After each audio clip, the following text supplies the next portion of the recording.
Fala pessoal, beleza? Que bom que vocês estão aqui para mais um vídeo muito importante, que é a continuação da refutação da Semana do Espírito da Profecia. Vídeo rápido, porque esse é um assunto que a maioria de vocês já domina, todas as pessoas salvas de Jesus Cristo, que aceitam o sacrifício de Jesus na cruz completo, que acreditam principalmente na frase está consumado, que Jesus Cristo disse na cruz. Para você cristão que crê no sacrifício completo de Jesus Cristo, não numa continuação de 1844, para vocês que são cristãos de verdade, eu quero dizer uma coisa assim. Esse vídeo nem precisaria estar passando aqui no canal, para falar bem a verdade para vocês. Mas é necessário. Por quê? Porque o diabo continua usando pastores, entre aspas, que estão aí disseminando as letras dos livros não canônicos de Ellen G. White. E, infelizmente, esse indivíduo que está sendo usado pelo diabo para fazer isso, está lendo no teleprompter um capítulo inteiro do Grande Conflito. Acredite se quiser. Nesse assunto, no assunto de hoje, sobre a questão do santuário, juízo investigativo, a maior mentira do adventismo do sétimo dia, satânica também, evangelho de demônios, como o próprio apóstolo Paulo, apóstolo Timóteo também nos alertou. Muito bem, vou passar um trecho do vídeo, mesmo porque, novamente, esse indivíduo está lendo o teleprompter, está lendo na tela dele um capítulo inteiro do livro do Grande Conflito, não tem pregação nessa situação. É Ellen White falando através da boca desse homem. Então, é um trecho especificamente da heresia de Satanás carregando os seus pecados. O Adventismo no sétimo dia crê que Satanás vai levar os seus pecados no final da história desse mundo. E não é Jesus, aliás, nem foi Jesus, e nem poderia ser Jesus levando os seus pecados, porque a cruz e a expiação na cruz, segundo o Adventismo, foi incompleta. Então, ouçam a heresia, ouça da boca, a boca que o diabo infelizmente está usando para proferir esses absurdos vindos de Ellen White, ok? Ouça, apenas ouça. Que ao passo que a oferta pelo pecado apontava para Cristo como sacrifício e o sumo sacerdote representava a Cristo como mediador, o bode emissário tipificava Satanás, autor do pecado, sobre quem os pecados dos verdadeiros penitentes serão finalmente colocados. Quando o sumo sacerdote, por virtude do sangue da oferta pela transgressão, removia do santuário terrestre os pecados, colocava-os sobre o bode emissário. Quando Cristo, pelo mérito de seu próprio sangue, remover do santuário celestial os pecados de seu povo, ao encerrar-se seu ministério, ele os colocará sobre Satanás, que na execução do juízo deverá encarar a pena final. O bode emissário era enviado para uma terra não habitada, para nunca mais voltar à congregação de Israel. Assim, Satanás será para sempre banido da presença de Deus e de seu povo e eliminado da existência na destruição final do pecado e dos pecadores. Que verdades confortadoras, não é mesmo? É um lixo, é um lixo. Eu tô tentando me acalmar nesse vídeo, eu não prometo terminar calmo até o final, mas é um lixo o que esse homem acabou de falar. Muito bem, vamos por partes para a gente também não transformar esse vídeo em 1 hora, 2 horas, para a gente avançar. Como eu disse, é um assunto resolvido no cristianismo. Satanás não carrega pecado de ninguém. Satanás não espia pecado de ninguém. Satanás não recebe sobre a cabeça pecado de ninguém. Esse assunto é resolvido dentro do cristianismo, mas não. Seitas existem justamente para isso. Vamos lá. Vamos entrar aqui rapidamente na apresentação, poucos slides, tá, gente? Poucos slides. Slide número 1. Bode 1. Bode número 1, tá? Beabá clássico. Bode número 1 representa Cristo. Por quê? Porque ele é morto. Sangue. E aí o que acontece? Vamos lá. Depois imolará o bode da oferta pelo pecado, que será para o povo, e trará o seu sangue para dentro do véu. Assim fará expiação pelo santuário por causa das impurezas dos filhos de Israel. Bode número 1, não precisa nem gastar tempo aqui explicando o bode número 1. Bode número 1, morto, sangue recolhido, levado para dentro, processo encerrado. ok? Sangue envolve o primeiro bode. Sangue. Vamos lá. Vamos para a segunda parte do primeiro bode. Esse bode é sacrificado para fazer a expiação do pecado. Esse é o primeiro bode fazendo a expiação, ok? Primeiro. Romanos 3:25. Deus o ofereceu como sacrifício, ofereceu quem? Cristo, como sacrifício, para propiciação mediante a fé. Não a guarda do sábado, a fé. Pelo seu sangue. Entende por que é importante essa questão do sangue nesse bode número 1? Para demonstração da sua justiça. Verso 2. 1 João 2:2. Ele é quem? Jesus Cristo. A propiciação pelos nossos pecados. E não somente pelos nossos próprios, mas também pelos do mundo inteiro. Entendeu? Bode número 1, fechado. Jesus Cristo, sangue levado para dentro do santuário. Perfeito. Vamos para o bode 2. Bode número 2. O bode 2 representa Cristo, não representa Satanás. Por que representa Cristo? Ponto número 1. Vamos ler o texto, aqui em Levíticos 16, 5 a 10. Tomará da congregação dos filhos de Israel 2 bodes para oferta pelo pecado e um carneiro para o holocausto. Depois, Arão apresentará o bode sobre o qual cair a sorte para o Senhor e o oferecerá como oferta pelo pecado. Mas o bode sobre o qual cair a sorte para Azazel será apresentado vivo perante o Senhor para fazer expiação com ele, para enviá-lo a Azazel no deserto. Levítico 16, 5 a 10. Okay? Vamos lá. Por que esse bode representa Cristo e não representa Satanás? Tem 2 pontos importantíssimos que você precisa prestar atenção. Primeiro ponto é que ele é lançado para fora. O sangue, então ele é morto dentro e o sangue levado dentro do tabernáculo, do santuário. O bode 2, para fora dos limites da cidade. No caso, na época de Moisés, do acampamento. Quando o templo foi construído, primeiro templo, segundo templo foi construído, ele era levado para fora dos limites da cidade, certo? Do mesmo jeito, era para fora da cidade. Então, existe um que morria dentro e outro que morria fora. O sangue era derramado e o outro morria e sofria para além dos portões, para além da porta da cidade, certo? Essa questão é muito importante. Segundo ponto. Tomará da congregação dos filhos de Israel. Olha só que parte importantíssima isso. Os 2 bodes, eles eram pegos de dentro da congregação dos filhos de Israel, do povo. E eles eram oferecidos eram animais que já seriam oferecidos como oferta. O animal que é oferecido como oferta, ele precisa ser o quê? Perfeito. Ele não pode ter mancha, ele não pode ter mácula, ele não pode ter defeito, ele não pode estar doente, ele não pode ter nada imperfeito. Ele tem que ser um animal perfeito. Você lembra da ovelhinha que era levada para o sacrifício, os animais levados para o sacrifício? Esses animais precisariam ser perfeitos, sem mancha, sem pecado, sem nada, manchas que representariam pecado, né? Sem nenhum tipo de falha, sem nenhum tipo de, tá aqui com o pelo meio queimado, que a patinha tá quebrada, não pode. O focinho tá meio assim machucado, não pode. Precisa ser um animal perfeito. Tanto as ovelhas, o carneiro, o bode, todos esses animais que participavam do ritual eram animais que representavam Cristo. Por quê? Não havia imperfeição, não havia erros, não havia falhas no animal.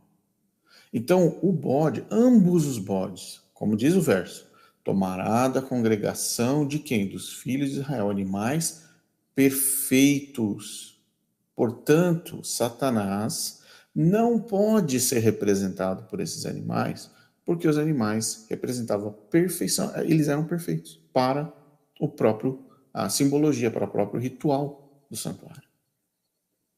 Então, os pecados, as imperfeições, os problemas, os erros do povo, as falhas, todos os pecados do povo seriam colocados sobre esses animais. Vocês conhecem o sistema adventistas? Vocês conhecem. Então, como é possível que Satanás seria representado por um animal perfeito. Como Satanás poderia ser representado por um animal perfeito?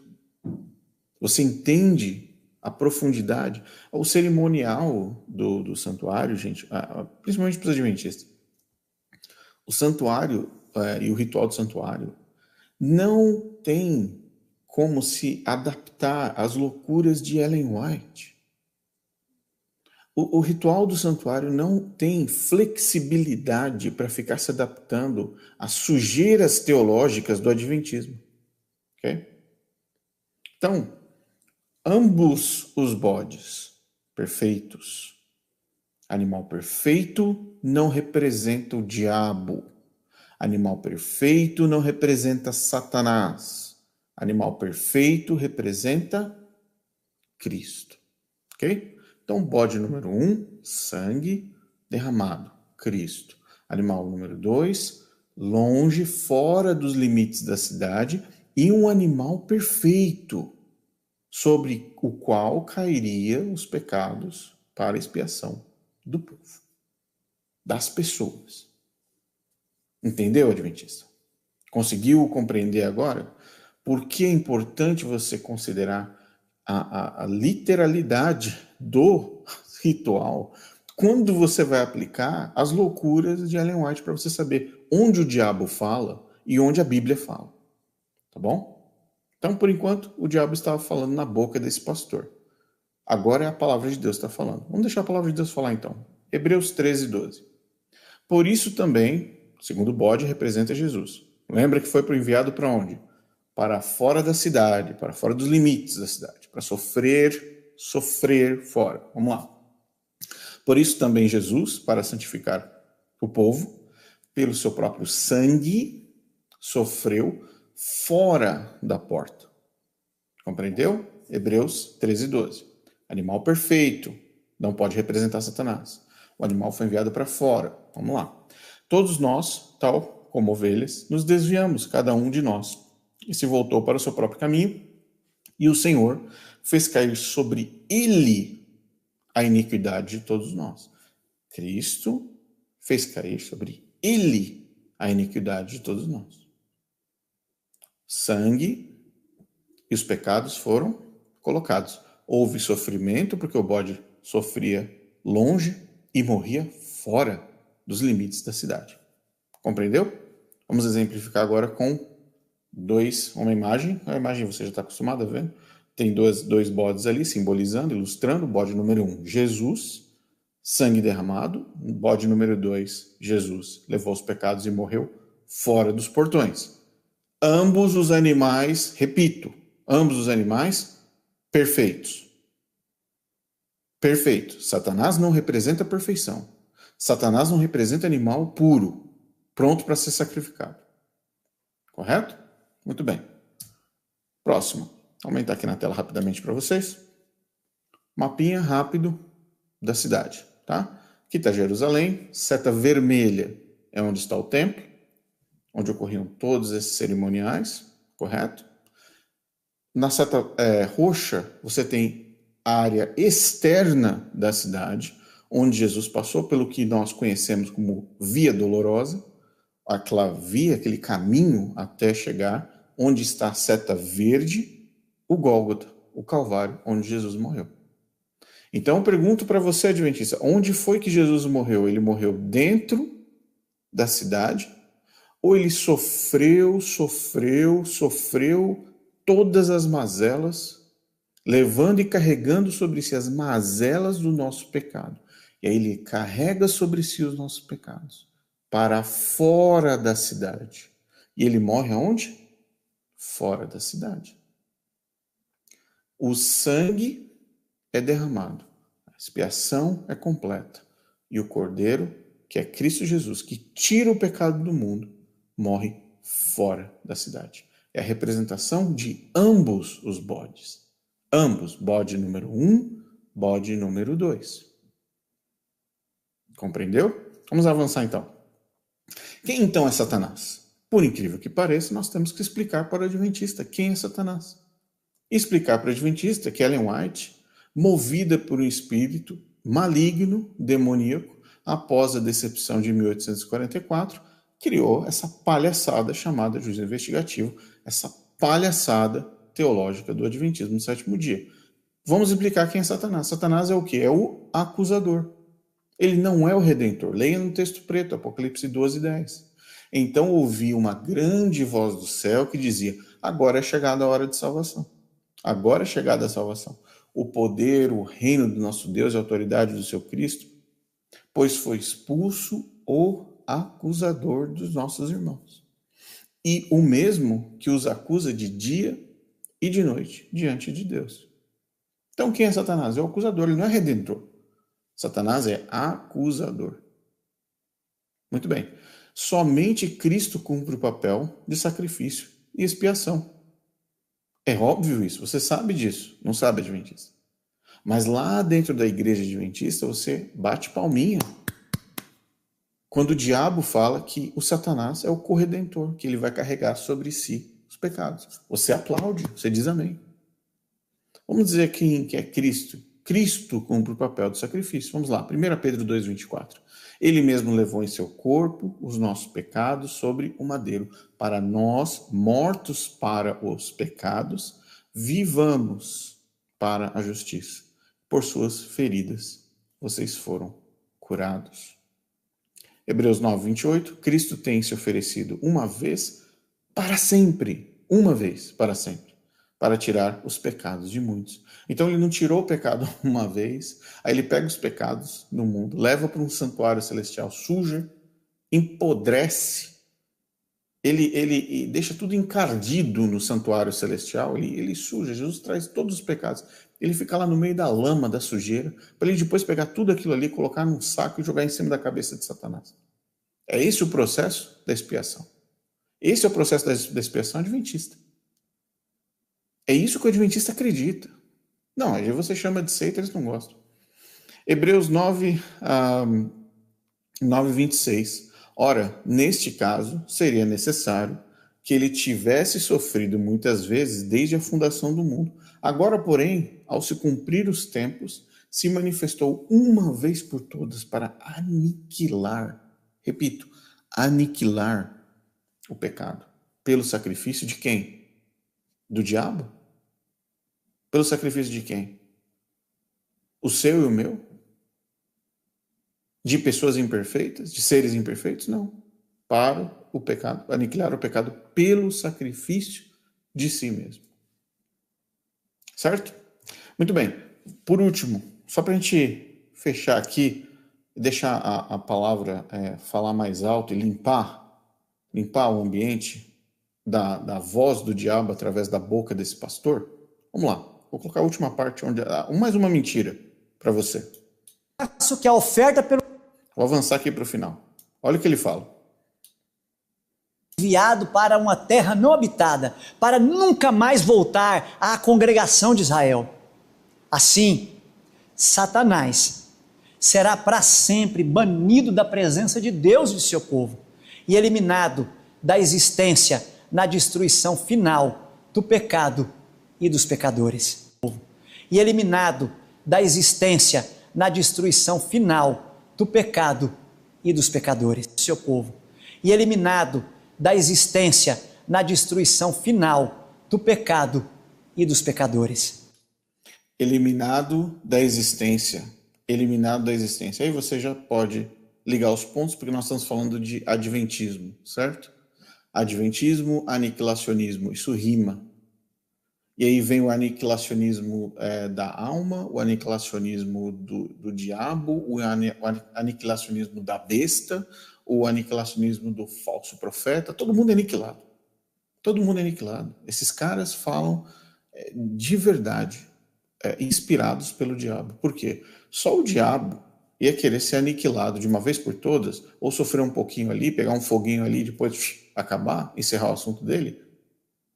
Porque é muito melhor ser aniquilado, não é? É muito melhor ser aniquilado do que ficar queimando para sempre. Não, o adventista ele tem dó do diabo. Ele tem pena de Satanás. O adventista tem pena de Satanás. Ele fala, não, Satanás não vai ficar queimando para sempre, não.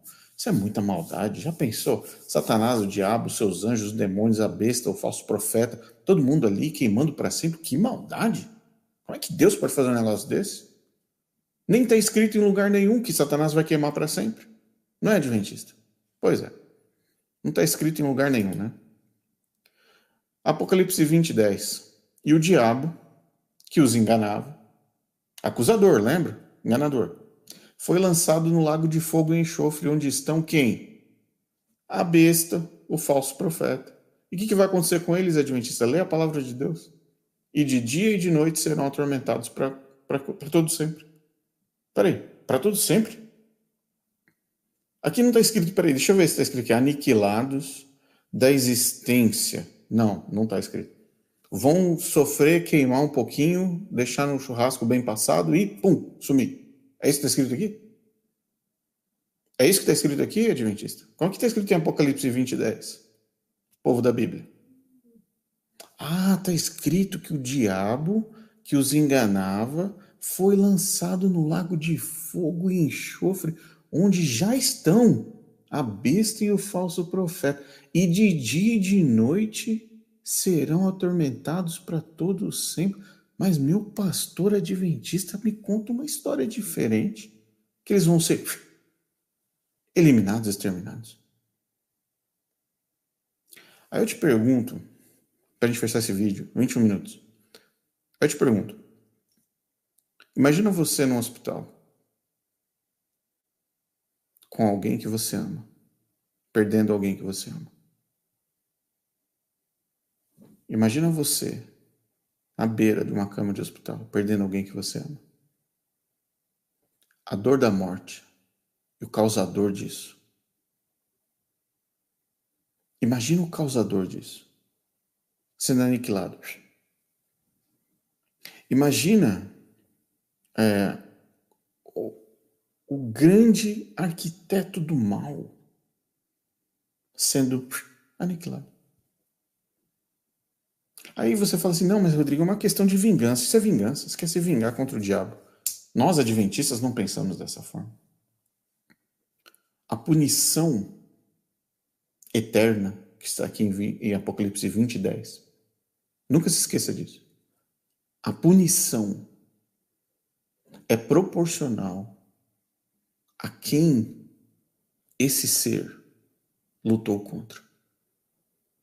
É proporcional ao ser contra quem esse ser desafiou e lutou contra. O diabo, a besta, o falso profeta, lutam diariamente para a destruição dos filhos de Deus. E eles fazem o que for necessário para destruir para sempre, para a eternidade. Então, a punição que você está vendo aqui em Apocalipse 20, versículo 10. Lago de fogo, dia e noite, atormentados, para todo o sempre. É proporcional à pessoa e o ser com quem eles foram mexer. É proporcional à pessoa e o ser com quem eles foram mexer. Fora isso, aos filhos deles. Você e eu.